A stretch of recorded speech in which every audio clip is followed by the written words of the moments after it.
я давно знаю театральный фестиваль «Наурус», но не так часто получается ходить на него, и это мой минус, да. Но те спектакли, которые я посещала, и те мероприятия, они действительно оставили во мне глубокий след. Я помню какой-то удивительный спектакль театра Некрошуса, Альметьевский театр Аши Кирип, потом концерт Степаниды Борисовой Якутской, вот этой певицы-актрисы.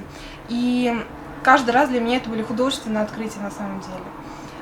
Поэтому фестиваль «Наурус» для меня ассоциируется с каким-то необычным, очень глубоким театром, которого не всегда хватает в Казани, и настоящим театром. То есть вот для меня настоящий театр — это тот, который непонятно какими средствами, какими методами, он тебя полностью захватывает, забирает из твоего тела, на несколько часов куда-то уносит и потом возвращает.